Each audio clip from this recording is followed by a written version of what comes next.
எவ்வளவு விரைவாக துரைமுருகன் அரசியல் களத்திலிருந்து அப்புறப்படுத்தப்படுகிறாரோ அதுதான் உண்மையான விடியல்.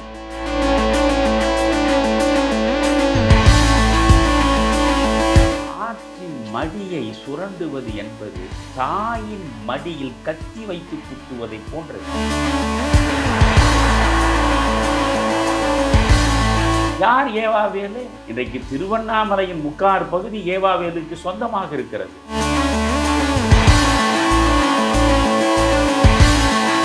அவர் சட்டமன்றத்தில் உட்காருகிற அந்த இருப்பு ஒரு மாபெரும் தேவமகனை போலத்தான் அவர் தென்படுகிறார்.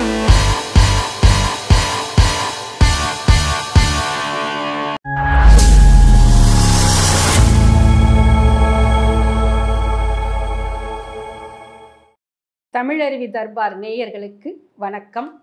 இந்த தமிழருவி தர்பார் சேனல் தொடங்கி 18 நாட்கள் ஆகின்றது. இந்த 18 நாட்களுக்குள் 1,00,000க்கும் மேற்பட்ட சப்ஸ்கிரைபர்கள் வந்திருப்பது குறித்து மிக்க மகிழ்ச்சி. இதில் அரசியல் சார்ந்த நிகழ்வுகள், அறிவார்ந்த சிந்தனைகள், தமிழ் பண்பாடு கலாச்சாரத்தை விளக்கக்கூடிய பல சொற்பொழிவுகள், இன்னும் மேலும் அறிவார்ந்த சிந்தனைகளை தருவதற்கு காத்திருக்கின்றோம். உங்களுடைய ஆதரவுக்கு மிக்க நன்றி. தமிழகத்தின் நீர்வளமும் பாசன கட்டமைப்பும் அரசின் புறக்கணிப்பாலும் அதிகாரிகளின் ஒத்துழைப்போடு நடைபெறுகின்ற மணற் கொள்ளையினாலும் நீதிமன்றங்களின் பாராமுகத்தாலும் எப்படி அழிந்து கொண்டு வருகிறது என்பது குறித்தும் மற்றும் சில அரசியல் நிகழ்வுகள் குறித்தும் விவாதிக்க இருக்கின்றோம். இப்போது நாம் நிகழ்ச்சிக்குள் செல்லலாம். வணக்கம் ஐயா. வணக்கம் வாசுகி. இப்போ மண் என்பது இந்த உலகின் இயற்கை வளங்களிலேயே மிகவும் ஒரு ஆதாரமான ஒரு விஷயம். இந்த மண் பொன் போன்றது என்றும் சொல்வார்கள். இந்த மண் தான் பூமியின் மேல் தோலாகவும் இருக்கின்றது. ஆனால் இந்த பூமியின் மேல் தோலையே உரிப்பது போன்று மனசாட்சியே இல்லாமல் மக்கள் மணற்கொள்ளையில் ஈடுபடுகிறார்கள். இந்த மணற்கொள்ளையிலேயே 4000 கோடிக்கு மேலாக கொள்ளையடிக்கப்பட்டிருக்கிறது என்பதை அரசும் வேடிக்கை பார்த்து கொண்டே இருக்கிறது. பல புகார்கள் காவல்துறையில் குவிந்தும் போலீஸும் எந்த நடவடிக்கையும் எடுக்கவில்லை. இப்பொழுது அமலாக்கத்துறை டிஜிபியிடம் அறிக்கை கொடுத்திருக்கிறது. இந்த தமிழக அரசின் நீர்வளத்துறை செயல்பாட்டை பற்றி நீங்கள் என்ன நினைக்கிறீர்கள்? உண்மையிலேயே மிக ஆழமாக தமிழகத்து மக்கள் சிந்திக்க வேண்டிய ஒரு செய்தியை பற்றித்தான் நீங்கள் கேள்வியாக இங்கே தொடுத்திருக்கிறீர்கள். நம்முடைய கண் முன்னாலேயே இந்த மணல் கொள்ளை மிக மோசமாக நடந்து கொண்டிருக்கிறது. அரசும் அதை வேடிக்கை பார்க்கிறது என்றீர்கள். அந்த சொற்பிரயோகம் தவறு. அரசு வேடிக்கை பார்க்கவில்லை, அரசு உதவியாக இருக்கிறது. இந்த மணல் கொள்ளை நடப்பதற்கு அரசு சகல விதங்களிலும் உதவியாக இருக்கிறது என்பதுதான் மறுக்கவும் மறைக்கவும் முடியாத உண்மை. மக்கள் விழிப்புணர்வோடு இந்த ஆட்சியை பார்க்க வேண்டும். இந்த ஆட்சியினுடைய நடவடிக்கைகளை பரிசீலிக்க வேண்டும். இப்பொழுது நீங்கள் கொஞ்சம் பின்னோக்கி பாருங்கள். பொதுப்பணித்துறை என்பதுதான் ஒரே ஒரு அமைப்பாக இருந்தது. நீண்ட காலமாக எப்பொழுது திமுக ஆட்சிக்கு வந்தாலும் பொதுப்பணித்துறையினுடைய அமைச்சராக திரு துரைமுருகன் அவர்கள் தான் இருப்பார். அண்ணா அவர்கள் முதலில் 1967 ஆட்சியை கைப்பற்றி அவர் முதல்வராக பொறுப்பேற்ற நிலையில் கலைஞர் கருணாநிதிக்கு பொதுப்பணித்துறையைத்தான் கொடுத்தார். பொதுப்பணித்துறை எவ்வளவு முக்கியமானது என்பதை அறிந்துதான் கருணாநிதி அதை ஏற்றுக்கொண்டார். அதற்கு பிறகு போக்குவரத்து துறையை அவர் பார்க்க தொடங்கினார். பிறகு கலைஞர் ஆட்சியில் தொடர்ந்து எப்பொழுது அவர் ஆட்சிக்கு வந்தாலும் நிரந்தர பொதுப்பணித்துறை அமைச்சர் துரைமுருகன் அவர்கள்தான். பொதுப்பணித்துறையில்தான் ஏராளமான ஊழல் நடப்பதற்கும் கோடி கோடியாக கொள்ளையடிப்பதற்கும் மிக அதிகமான வாய்ப்புகள் மலிந்து கிடக்கின்றன. இதுவரையில் நடந்திருக்கக்கூடிய ஆட்சிகளிலேயே ஒரு அரசியல் முனிவரை போல் முதல்வராக இருந்து ஆண்டவர் என்று ஓமந்தூர் ராமசாமி ரெட்டியாரைத்தான் சொல்லுவார்கள். ஜனகனை போல் ஆண்டவர் அவர் என்று சொல்லுவார்கள். ஓமந்தூர் ராமசாமி ரெட்டியார் தன் நினைவு குறிப்புகளை பதிவு செய்திருக்கிறார். அந்த நினைவு குறிப்புகளுக்கு உள்ளே போனால் நமக்கு அதிர்ச்சியாக இருக்கும். ஓமந்தூரார் காலத்திலேயே பொதுப்பணித்துறையிலே தான் மிக அதிகமான ஊழல்கள் நடந்து கொண்டிருக்கின்றன என்று அவர் குறிப்பிடுகிறார். அதிகாரிகளை தன்வயப்படுத்தி கொண்டு ஒப்பந்ததாரர்கள் பொதுப்பணித்துறையில் எந்த அளவுக்கு ஊழலில் ஈடுபடுகிறார்கள் என்பதை ஒரு முனிவரை போல் முதல்வராக இருந்து ஆட்சி நடத்திய ஓமந்தூராரே மிகுந்த வருத்தத்தோடு குறிப்பிடுகிறார். எனவே ஊழலின் ஊற்றுக்கண்ணாக இருக்கக்கூடிய முதல் துறை அரசு துறைகளில் எது என்று பார்த்தால் அது பொதுப்பணித்துறை தான்.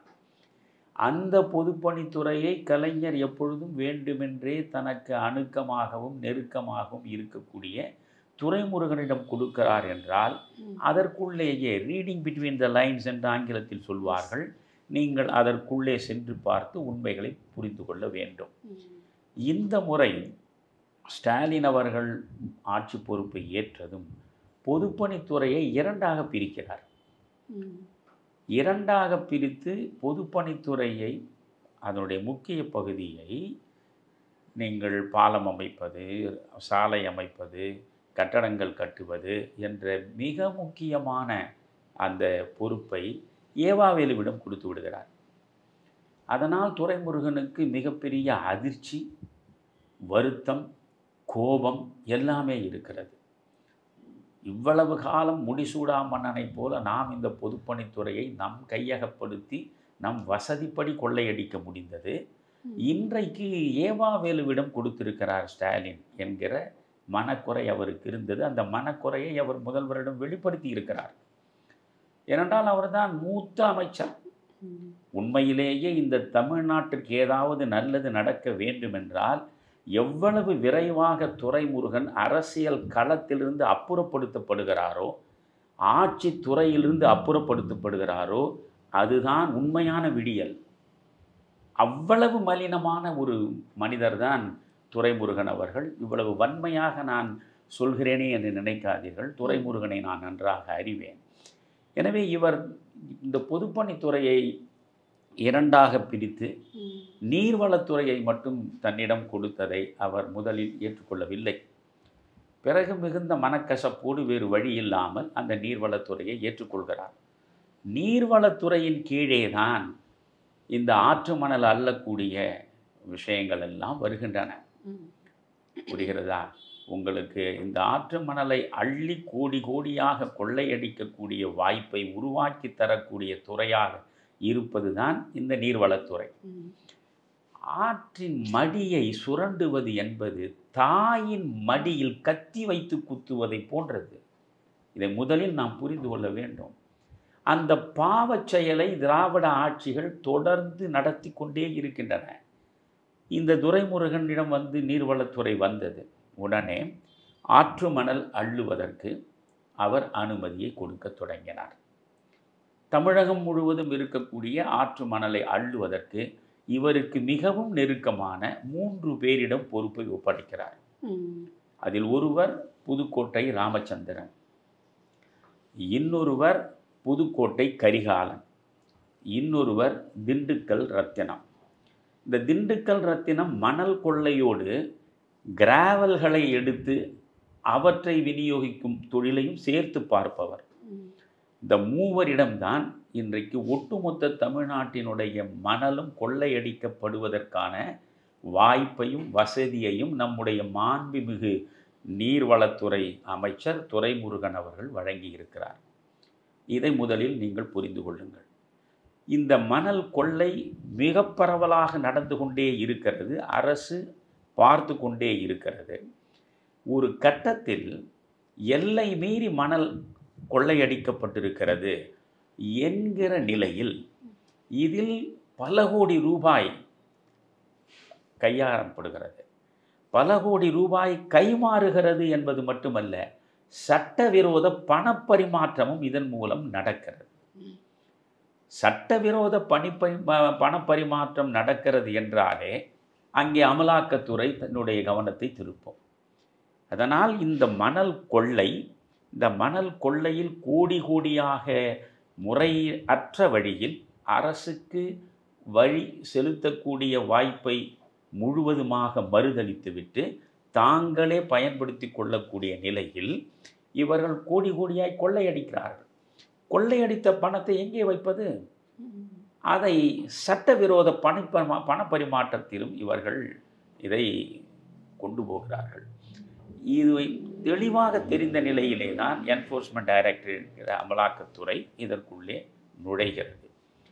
பார்த்தால் 4930 கோடி ரூபாய் இதில் அரசுக்கு வந்து சேர வேண்டிய வருவாய் இழப்பு ஏற்பட்டிருப்பதை அது அறிந்து கொள்கிறது. அப்படி என்றால் 4930 கோடி ரூபாய் இந்த 3 பேரால் கொள்ளையடிக்கப்பட்டிருக்கிறது. இந்த 3 பேர் கொள்ளையடித்தார்கள் என்றால் கொள்ளையடித்த 4930 கோடி ரூபாயையும் இவர்கள் சட்டை பையிலேயே வைத்துக் கொள்கிறார்கள்? இல்லை. இது மேலிருந்து கீழ் வரை பரவலாக பகிர்ந்து கொள்ளப்படுகிறது.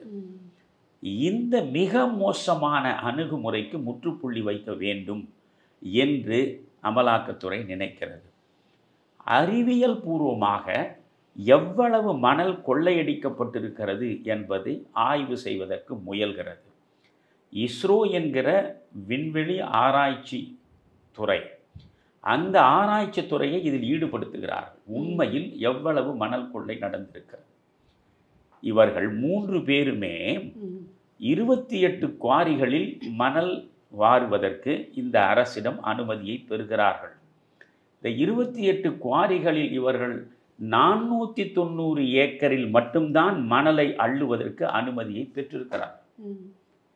ஆனால் 2400 ஏக்கருக்கு மேல் 490 ஏக்கரில் மணலை அள்ளுவதற்கு அனுமதியை பெற்று 2400 ஏக்கருக்கு மேல் இவர்கள் மணலை அள்ளி கொண்டிருக்கிறார்கள். அப்படி என்றால் 6 மடங்கு இவர்கள் மணலை அள்ளி இருக்கிறார்கள். இவ்வளவு மிக மோசமாக பறந்து விரிந்த அளவுக்கு மணல் அள்ளப்படுவதை மாவட்ட நிர்வாகம் பார்க்காதா? நீர்வளத்துறையின் கவனத்திற்கு வராதா? முதல்வருடைய கவனத்திற்கு வராதா? இவ்வளவு பேரும் கண்மூடி கொண்டிருக்கிறார்கள். 2400 ஏக்கருக்கு மேல் மணல் அள்ளப்பட்டிருக்கிறது.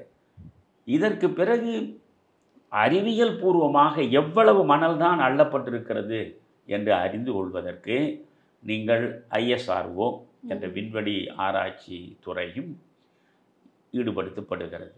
அவர்கள் சேட்டலைட் மூலமாக படம் எடுத்திருக்கிறார்கள். அப்படி அவர்கள் படம் எடுத்ததில் நீங்கள் பார்த்தால் 27 லட்சம் யூனிட்டுக்கு மேல் மணல் அள்ளப்பட்டிருக்கிறது. பிறகு இவர்கள் கான்பூரில் இருக்கக்கூடிய IIT நிறுவனத்தையும் ஈடுபடுத்துகிறார்கள்.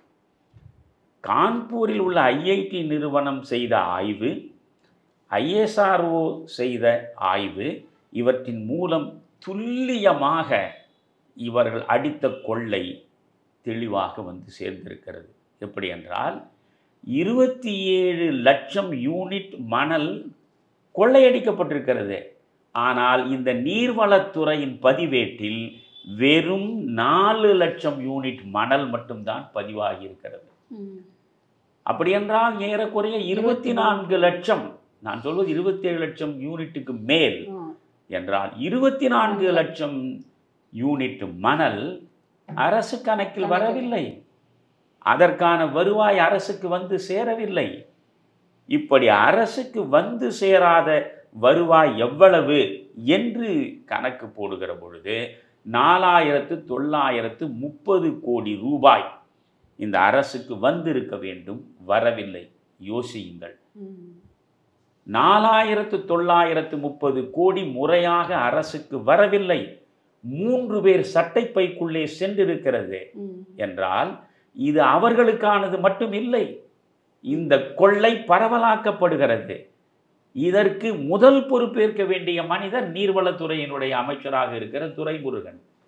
இன்று வரையில் இதை பற்றி அவர் கவலைப்படவே இல்லை. அவர் எதை பற்றியும் கவலைப்படுபவர் இல்லை. காரணம், மேலே இருக்கக்கூடிய மத்திய அரசு இது போன்ற குற்றவாளிகளின் மீது கடுமையான விசாரணையை நடத்தி அதை நிரூபித்து நீதிமன்றம் சென்று வழக்கு தொடுத்து நிரூபித்து தண்டனைக்கு உட்படுத்தக்கூடிய அளவுக்கு மேலே இருப்பவர்கள் தெளிவாக இல்லை. நான் மத்திய அரசை தான் முதலில் குற்றம் சாட்டுவேன். உண்மையிலேயே மத்திய அரசு ஊழலுக்கு எதிராக இருக்கிறது. மோடி சொல்கிறார், ஊழலை சகித்து கொள்ளவே மாட்டோம், ஊழல் எந்த இடத்தில் இருந்தாலும் கடும் நடவடிக்கை எடுப்போம் என்கிறீர்களே. இன்றைக்கு தமிழ்நாட்டில் உள்ள அமைச்சர்களில் பலர் கடுமையான ஊழல் பேர்வழிகள். இவர்கள் பின்புலம் என்ன? ஏவா வேலு இப்பொழுது பொதுப்பணித்துறை அமைச்சராக வைத்திருக்கிறார் முதல்வர். எதற்காக வைத்திருக்கிறார்? ஏவா வேலு தான் மிகப்பெரிய அளவுக்கு அதை கொள்ளையடித்து கொண்டு வந்து கொடுப்பார். யார் ஏவா வேலு? இன்றைக்கு திருவண்ணாமலையின் முக்கார் பகுதி ஏவா வேலுக்கு சொந்தமாக இருக்கிறது. சொல்லப்போனால் பல்லாயிரம் கோடி ரூபாய் இன்றைக்கு ஏவா வேலுவால் சூறையாடப்பட்டிருக்கிறது. ஆனால் இந்த ஏவா வேலு ஒரு 50 ஆண்டுகளுக்கு முன்பு என்னவாக இருந்தார்? ஒரு மிகச்சாதாரண பம்ப் செட்டை பழுது பார்க்கிற ஊழியராக இருந்திருக்கிறார். ஒரு பம்ப் செட்டை பழுது பார்க்கிற ஊழியராக இருந்தவர் இன்றைக்கு பல்லாயிரம் கோடியை அவர் தன்வயப்படுத்தக்கூடிய அளவுக்கு வளர்ந்திருக்கிறார். அவர் ஏற்கனவே அதிமுகவில் இருந்து சரித்திர சாதனை படைத்தவர். நீங்கள் நன்றாக ஒன்று பார்க்க வேண்டும். இந்த ஏவா வேலுவிலிருந்து செந்தில் பாலாஜி வரை நீங்கள் பார்த்தால் அதிமுகவில் இவர்கள் அனைவரும் ஜெயலலிதா அமைச்சரவையில் பயிற்சி எடுத்தவர்கள். அங்கே பயிற்சி எடுத்து எவ்வளவு கொள்ளையை எப்படி அடிக்கலாம், அடித்த கொள்ளையை எப்படி மேலிடத்திற்கு கொடுத்து மகிழ்ச்சியோடு அவர்களை இருக்க வைக்கலாம் என்பதையெல்லாம் தெளிவாக அங்கே தேர்ந்து படித்து பயிற்சி எடுத்து முனைவர் பட்டம் பெற்ற பின்பு அவர்கள் இங்கே வருகிறார்கள். இப்பொழுது ஸ்டாலின் பார்க்கிறார், புதிதாக இருக்கக்கூடியவர்களிடம் இவ்வளவு பெரிய பொறுப்புகளை எல்லாம் கொடுத்தால் அவர்களுக்கு பயிற்சி போதாது கொள்ளையடிப்பதில். அதனால் ஏற்கனவே கொள்ளையடிப்பதில் வெற்றிகரமாகவே அவர்கள் தங்களை நிரூபித்திருக்கிறார்களே, அதனால் அவர்களை கொண்டு வந்துதான் இப்பொழுது ஒரு செந்தில் பாலாஜி என்றால் போக்குவரத்து துறை, மின்சாரத்துறை, இது போன்ற பொறுப்புகள் அவர்கள் போய் சேர்கிறது. அதற்கு பிறகு இந்த ஆட்சியில் வந்து மின்சாரத்துறை, டாஸ்மாக் இரண்டும் அவரிடம்தான் ஒப்படைக்கப்பட்டது, செந்தில் பாலாஜியிடம். இப்போ ஏவா வேலு பொதுப்பணித்துறை அமைச்சராக இருக்கிறார். ஏற்கனவே பொதுப்பணித்துறையில் ஊழலின் உற்சவமாக அன்றாடம் அந்த துறையையே மாற்றி காட்டி மாபெரும் சாதனையை உருவாக்கிய துரைமுருகன் அதில் ஒரு பகுதியை மட்டும் பெற்றதில் அவர் ஏற்கனவே வருத்தத்தில் இருக்கிறார். ஆனாலும் இந்த ஒரு பகுதி நீர்வளத்துறையை வைத்துக்கொண்டே அவர் எந்த அளவுக்கு செழிப்பாக இருக்கிறார் என்பதற்கு நீங்கள் உள்ளே சென்றால் பார்க்க வேண்டும். யார் துரைமுருகன்? நான் திரும்ப திரும்ப திரும்ப மக்கள் முன்னால் இதை கேட்டுக்கொண்டே இருக்கிறேன். யார் துரைமுருகன்? கல்வி கற்பதற்கு கூட வாய்ப்பு இல்லாமல் எம்ஜிஆருடைய உதவி பெற்று கல்வியை கற்றவர். அது தவறில்லை. தனக்கு வேண்டிய துணிமணிகள் கூட பெற்றோரிடமிருந்து பெற முடியாத நிலையில் எம்ஜிஆரிடமிருந்து ஒவ்வொரு ஆண்டும் பெற்று அணிந்தவர். இதை அவரே சொல்லி இருக்கிறார். அப்படி ஏழ்மை நிலையிலே இருந்து ஒருவர் அம்பானி ஆகலாம், டாட்டா ஆகலாம், மிகப்பெரிய கோடீஸ்வரர் ஆகலாம். அதில் ஒன்றும் குறையே கிடையாது. நான் அதை குறையாகவும் சொல்லவில்லை.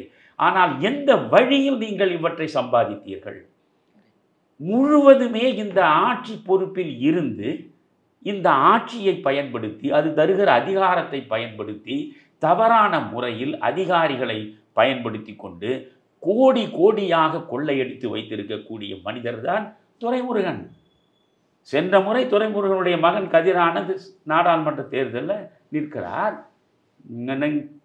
கதிரானந்த் தேர்தலிலே நிற்கிற பொழுது திடீரென்று உள்ளே போய் சோதனை இடுகிறார்கள். அப்படி சோதனையிட்ட பொழுது அவருக்கு வேண்டியவர்கள், எப்பொழுதுமே இவர்கள் நேரடியாக இருக்க மாட்டார்கள். இவர்கள் பல பினாமிகளை வைத்து கொண்டு தான் இந்த பணத்தை பெருக்குவார்கள். அதில் இவர்களுக்காக இருக்கக்கூடிய ஒரு பினாமியிடம் போய் பார்த்தால் கோடி கோடியாக இருப்பதை மூட்டை மூட்டையாக எடுத்தார்கள் அல்லவா? ஆனால் அதே கதிரானதை தானே மறுபடியும் இந்த மக்கள் வாக்களித்து நாடாளுமன்றத்துக்கு அனுப்புகிறார்கள். எனவே மக்களைத்தான் திரும்ப திரும்ப நாம் மனம் நொந்து கொள்ள வேண்டிய நிலையில் இருக்கிறோம். இப்பொழுது நீங்கள் பார்த்தால், இதை ஏன் விரிவாக சொல்கிறேன் என்றால், இப்படிப்பட்ட ஒரு துரைமுருகன், அவரிடம் இந்த நீர்வளத்துறை இருக்கிறது. இந்த நீர்வளத்துறையை வைத்துக்கொண்டு இந்த அளவுக்கு கொள்ளை நடந்திருக்கிறது என்றால் அதற்கு முழு பொறுப்பை அவர்தானே ஏற்க வேண்டும். அந்த நீர்வளத்துறை அமைச்சரை அழைத்து இவர் பேச வேண்டாமா முதல்வர்? 4930 கோடி என்றால் சாதாரண தொகையா? எத்தனை அரசு பள்ளிகளில் இன்னமும் சரியாக கரும்பலகைகள் இல்லை, உட்காருவதற்கு வாய்ப்பாக அவர்களுக்கு இருக்கைகள் இல்லை. எத்தனை அரசு பள்ளிகளில் இருக்கக்கூடிய அந்த வளாகத்தை சுற்றி காம்பவுண்டு சுவர் கூட எழுப்புவதற்கு வசதி இல்லை. எவ்வளவு மோசமான நிலையில் இருக்கக்கூடிய இந்த கல்வித்துறையில் கூடுதல் கவனம் செலுத்தி இந்த 4000 கோடியும் பள்ளி பிள்ளைகளுக்கு எவ்வளவு செய்யலாம்?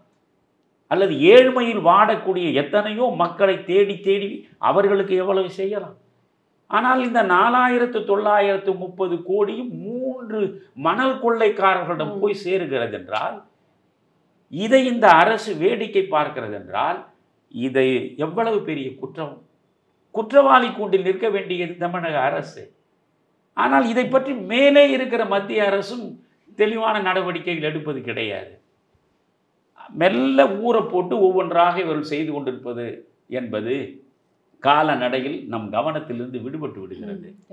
அதனால் சொல்கிறேன், இப்பொழுது இது எந்த அளவுக்கு இந்த அரசுக்கு இதில் நான் அதுதான் சொன்னேன், வேடிக்கை பார்க்கிறது என்று சொல்லாதீர்கள். இது அரசே இதை பின்னாலிருந்து ஊக்கப்படுத்துகிறது என்பது ஒரே உதாரணம். இப்படி மணல் கொள்ளை தொடர்ந்து நடப்பது குறித்து புகார்கள் காவல் நிலையங்களில் வைக்கப்படுகின்றன. ஒரு காவல் நிலையம் கூட ஒரு புகாரையும் விசாரிக்கவில்லை. இந்த 3 பேரும் தமிழ்நாட்டில் மிக முக்கியமான பெருமக்கள். இவர்கள் எத்தனை கல்லூரிகளுக்கு அதிபர்கள், எத்தனை தொழிற்சாலைகளை இவர் வைத்திருக்கிறார்கள். இவர்களெல்லாம் கம்பன் கழகம் போன்ற மிகப்பெரிய அமைப்புகளுக்கு தலைவர்களாக இருக்கிறார்கள். அந்த கம்பன் கழகத்தில் போய் தமிழ்நாட்டில் இருக்கக்கூடிய இலக்கியவாதிகள் அப்படியே ஒழுக்கத்தையும் நேர்மையையும் வாழ்வியல் நெறிமுறைகளையும் மக்களிடம் கொண்டு போய் சேர்க்க வேண்டும் என்கிற தாகத்தோடும் தவிப்போடும் புறப்பட்டிருக்கிற இலக்கியவாதிகள் அத்தனை பேரும் அந்த இடத்திற்கு போகிறார்கள். புதுக்கோட்டை கம்பன் கழகத்திற்கு தலைவராக இருப்பவர் யார் என்றால் இந்த மணல் கொள்ளை ராமச்சந்திரன். அதில் முக்கிய பொறுப்பில் இருப்பவர் யார் என்றால் இந்த திண்டுக்கல் ரத்தினம். இந்த திண்டுக்கல் ரத்தினமும் இந்த ராமச்சந்திரனும் யார் என்றால் 4930 கோடி ரூபாயை அரசுக்கு தெரியாமல் அரசுக்கு வர வேண்டிய வரியை ஏமாற்றி கொள்ளையடித்திருக்கிற மணல் மாஃபியா. இந்த மணல் மாஃபியாக்கள் நடத்தக்கூடிய நிகழ்ச்சிகளில் எல்லா இலக்கியவாதிகளும் சென்று பேசுகிறார்கள். அங்கே போய் ஒழுக்கம் என்றால் என்ன, நீதி என்றால் என்ன, நேர்மை என்றால் என்னன்னு பேசுகிறார்கள். 9 ஆண்டுகளாக புதுக்கோட்டை கம்பன் கழகத்திற்கு நீங்கள் வரவில்லை ஐயா, நீங்கள் வந்து 10 ஆண்டுகளாக போகின்றன. மக்கள் நிறைய பேர் உங்கள் பேச்சை கேட்க வேண்டும் என்று விரும்புகிறார்கள். நீங்கள் தயவு செய்து இந்த புதுக்கோட்டை கம்பன் கழகத்தில் வந்து பேச வேண்டும் என்றார்கள். எனக்கு இந்த மணல் ராமச்சந்திரன் எல்லாம் இதில் இருக்கிறான் என்று தெரியாது. சரி என்று வருகிற 18ஆம் தேதி நானும் பேசுகிறேன் என்று ஒப்புதல் கொடுத்து விட்டேன். தினமலர் பத்திரிகையை எடுத்து பார்த்தால் இந்த 3 நிழற்படங்கள் இருக்கிறது. ராமச்சந்திரன், கரிகாலன், ரத்தனம். நான் எனக்கு வந்து அழைப்பிதழை எடுத்து பார்க்கிறேன். அந்த அழைப்பிதழில் ராமச்சந்திரன் தான் கம்பன் கழகத்தின் தலைவராக இருக்கிறார். அதில் தான் திண்டுக்கல் ரத்தனம் இருக்கிறார். கொதித்து போய்விட்டேன் நான். உடனே அந்த கம்பன் கழக நிர்வாகிகளுக்கு பேசினேன். இப்படி மணலை கொள்ளையடித்து அரசை ஏமாற்றி 4930 கோடி ரூபாய்க்கு மேல் சேமித்து வைத்திருக்கிற மிக மிக மோசமான மாஃபியாக்கள், அந்த மாஃபியாக்களை நீங்கள் தலைவர் நிர்வாகி என்றெல்லாம் வைத்து கம்பன் கழகம் நடத்துகிறீர்களே, இதை விட 10 பெட்டி கடைகளுக்கு சென்று அவர்களிடம் கை நீட்டி ஆளுக்கு 100 ரூபாய் என்று பெற்று அப்படி ஒரு கம்பன் கழகத்தை நடத்தினால் நீங்கள் கம்பன் கழகம் நடத்துவதற்கு தகுதி உள்ளவர்கள். அதில் வந்து உரையாற்றக்கூடிய மனிதர்கள் ஒழுக்கம் பற்றியும் நேர்மை பற்றியும் வாழ்வியல் நெறிமுறைகள் பற்றியும் பேசுவது என்பதும் பொருத்தப்பாடாக இருக்கும். இது போன்ற ஒரு மணல் மாஃபியாக்களின் ஆதரவில் அவர்கள் கொடுக்கிற பணத்தில் நீங்கள் 10 நாட்கள் விழா நடத்துவதை விட பாவகரமான செயல் எதுவும் கிடையாது. இதிலெல்லாம் நான் ஒருபோதும் வந்து பேச மாட்டேன் என்று அதை மறுத்துவிட்டேன். நான் என்ன சொல்கிறேன், இந்த அறச்சீற்றம் தமிழ்நாட்டில் இலக்கியம் பேசுகிறீர்களே, ஒழுக்கம் பற்றி பேசுகிறீர்களே, நேர்மை குறித்து பேசுகிறீர்களே, உங்கள் அனைவருக்கும் வேண்டாமா? இருக்க வேண்டும். எவன் பணம் கொடுத்தாலும் வாங்கி கொண்டு வாயை திறப்பதா? அது ஒரு வாழ்க்கை முறையா? உண்மையிலேயே மிகுந்த வருத்தத்தோடும் என் ரணப்பட்ட இருதயத்தோடும் இதை நான் பதிவு செய்கிறேன். இப்படிப்பட்ட மணல் மாஃபியாக்களிடமிருந்து தமிழகம் காக்கப்பட வேண்டாமா? இனியாவது இந்த அரசு இதில் என்ன செய்ய போகிறது? எந்த காவல்துறையும் இந்த புகாரை எடுக்கவில்லை. வேறு வழி இல்லாமல், ஏனென்றால் இந்த வழக்கு நீதிமன்றத்துக்கு போக வேண்டும், நேரடியே உடனே நீதிமன்றத்துக்கு போய்விட முடியாது. அங்கே வந்து ப்ரொசீஜரலாக முறைப்படி போக வேண்டும். காவல்துறையில் புகார் கொடுத்தால் எடுக்கவில்லை. அதனால் இவ்வளவு தெளிவான அறிக்கையை தயாரித்து 490 ஏக்கர் அதில் மணல் அள்ளுவதற்கு அனுமதி பெற்று 2450 ஏக்கரில் மணலை அள்ளி இருப்பது ஒன்று, 27 லட்சத்திற்கு யூனிட் மணலை அள்ளி வெறும் 4 லட்சம் யூனிட் மணல் அள்ளியதாக கணக்கு காட்டுவது என்பது அதைவிட மோசமான தவறு. இதை நாங்கள் சாதாரணமாக போகிற போக்கில் சொல்லவில்லை. இதற்காக நாங்கள் இஸ்ரோ என்று சொல்லப்படுகிற விண்வெளித்துறை நிறுவனத்தின் சேட்டலைட் மூலமாக படம் எடுத்து பார்த்து, கான்பூரில் உள்ள ஐஐடி நிறுவனத்தின் நிபுணர்களை வரவழைத்து அவர்களை ஆய்வு செய்து கண்டெடுத்திருக்கிறோம். ஆனால் காவல்துறையிடம் நடவடிக்கை இல்லை. டிஜிபியாக இருக்கிற உங்களிடம் இந்த அறிக்கையை நாங்கள் சமர்ப்பித்திருக்கிறோம். இனி என்ன செய்ய போகிறீர்கள் என்று இடி கேட்கிறது. புரிகிறதா? இது இடி கேட்பது மட்டுமல்ல, இதில் இன்னும் முக்கியமான ஒன்றை மட்டும் நீங்கள் புரிந்து கொள்ளுங்கள். இந்த மணல் கொள்ளை அடிக்கப்படுகிறது.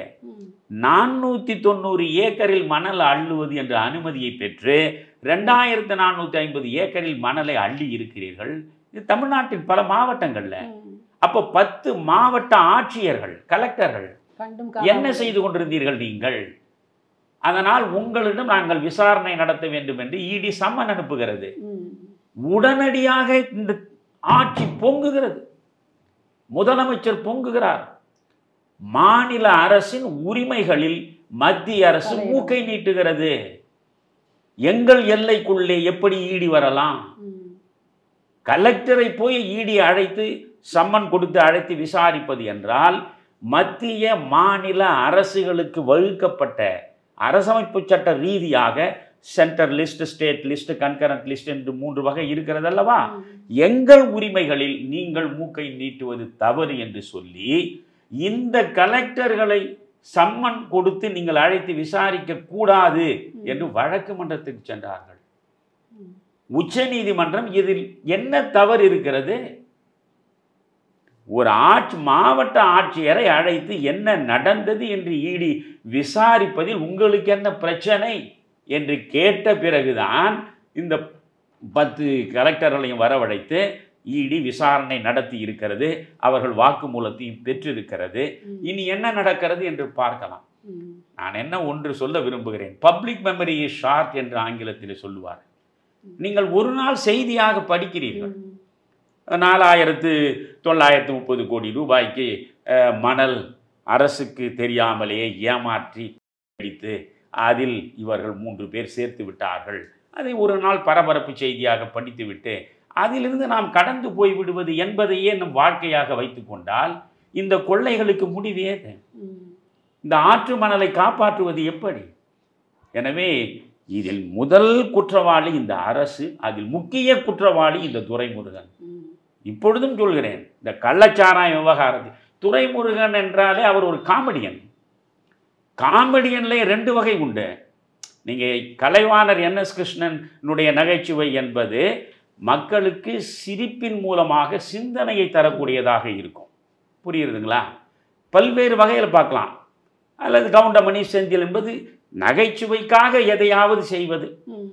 அல்லது சந்திரபாபு மாதிரி ஒரு உயர்கலைஞன், அவர்களுடைய நகைச்சுவை உடல் மொழியின் மூலமாக வெளிப்படும். நாகேஷ் தன்னுடைய குரலின் மூலமாகவே ஏற்ற இறக்கங்களில் அவர் தன்னுடைய நகைச்சுவை வெளிப்படுத்துவார். இப்படி பல பேர் இருக்காங்க. ஆனால் வில்லனே காமெடியனாக இருப்பான். அதை வெற்றிகரமாக செய்தவர் MR ராதா. அதற்கு பிறகு நீங்கள் பார்த்தால் சத்யராஜ் இப்படி வில்லனே காமெடி செய்யக்கூடியவராக இருப்பார். அந்த வேணும்னே காமெடி செய்யக்கூடியவராக நீங்கள் திரைப்படங்களை பார்க்குறீங்க இல்லையா? அந்த காமெடி செய்கிற காமெடி என்கிற போர்வையில் நகைச்சுவையாக பேசுவதாக நினைத்து கொண்டு அத்தனை வில்லத்தனங்களையும் செய்கிற ஒரு மனிதர் இந்த தமிழ்நாட்டு அரசியலில் உண்டென்றால் அது துரைமுருகன் தான். யாரையும் கேலி பேசுவார், யாரையும் ஏளனமாக பேசுவார். அவர் சட்டமன்றத்தில் உட்காருகிற அந்த இருப்பு, அவருடைய முகபாவங்கள், அவருடைய உடல் மொழி அனைத்தையும் நீங்கள் பாருங்கள். ஏதோ வானத்திலிருந்து நேரே வந்து சேர்ந்த ஒரு மாபெரும் தேவமகனை போலத்தான் அவர் தென்படுவார். யாரையும் சகட்டு மேனிக்கு பேசுவார். ஸ்டாலினால் அவரை கட்டுப்படுத்த முடியாது. காரணம், இவர் கலைஞருக்கு பக்கத்திலேயே உட்கார்ந்து கொண்டு சாமரம் வீசிக்கொண்டிருந்தவர்.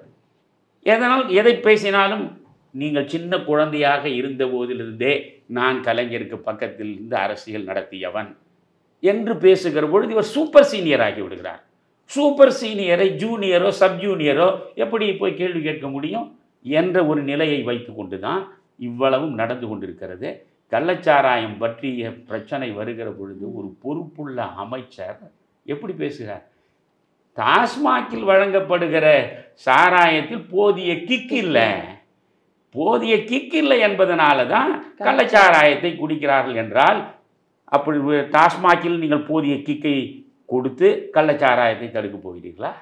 கள்ளச்சாராயத்தை தடுப்பதற்கு என்னென்ன வழிகள் என்று சமூக ஆர்வலர்களும் இந்த சமூகத்தை நேசிக்கக்கூடிய மனிதர்களும் சிந்தித்து கொண்டிருக்கும் போது இவர் ஒரு புது வழி காட்டுகிறார். டாஸ்மாகில் கொடுக்கக்கூடிய சரக்கிலேயே கிக்கை அதிகமாக ஏற்றிவிட்டால் கள்ளச்சாராயத்தை நாடி போக மாட்டார்கள் அல்லவா? இப்படியெல்லாம் பொறுப்பற்று சட்டமன்றத்தில் வாய் திறந்து பேசுகிற ஒரு மனிதன், ஊழல் வாழ்க்கையையே தன் சொந்த வாழ்க்கையாக மாற்றிக்கொண்ட ஒரு மனிதன், இவரெல்லாம் அமைச்சராக இருப்பதை நான் பார்க்கிற பொழுதே எனக்குள் நான் அருவருப்படைகிறேன். இதுதான் இந்த மணல் கொள்ளை விவகாரம். இது ஈடி போயிருக்கிறது, இப்பொழுது டிஜிபிக்கு அறிக்கை போயிருக்கிறது.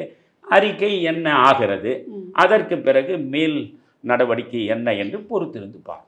ஐயா, பொதுவாக அந்த மணல் கொள்ளைங்கிறது இயற்கை ஆதாரத்தையே நம்ம வளங்களையே கெடுக்கிற மாதிரி தான். எப்படின்னு பார்த்தீங்கன்னா, ஆற்று மணல் வந்து ஒரு பஞ்சு போல செயல்படுமா. ஆற்று நீரை உறிஞ்சி தன்னகத்தை வச்சுக்கிட்டு நிலத்தடி நீரை சேமித்து கொடுக்கிறது. ஆனால் இன்றைக்கு அரசு என்ன சொல்லுது? ஆற்று மணலை சுரண்டி எடுத்துவிட்டு நிலத்தடி நீரை அழித்து விட்டு மழை நீரை மக்கள் சேகரிக்க வேண்டும் என்று அறிவுறுத்துகிறது. ஆற்று மணலை சுரண்டும் போதே ஆறே சாகடிக்கப்படுதே, அப்புறம் எப்படி நீர்வளம் பெருகும்? நீர்வளம் குறைவதற்கும் இந்த மணல் கொள்ளை காரணமாகத்தானே இருக்கிறது. இப்போ மக்களிடையும் இதனுடைய விழிப்புணர்வு வரணும். அரசும் இயற்கை கொடுத்த வளங்களை அழிப்பதற்கு மனிதனுக்கு உரிமை இல்லை அல்லவா? அதனால தான் இந்த அளவுக்கு கொஞ்சம் மணல் கொள்ளையை பற்றி நான் தெரிஞ்சுக்கிறனும், உங்கள்கிட்ட இதை பற்றி கேட்கணும்னு கேட்குறேன். இவ்வளவு பொறுப்புணர்வோடு நீங்கள் சிந்தித்து கேட்கக்கூடிய இந்த கேள்வி, அந்த கேள்விக்குள் இருக்கக்கூடிய சமூக நியாயம், அதை மக்கள் அனைவரும் சேர்ந்து சிந்தித்தால் இதற்கு ஒரு விடிவு பிறக்கும். ரொம்ப நன்றிங்க ஐயா. மகிழ்ச்சி வாசகி, ரொம்ப மகிழ்ச்சி.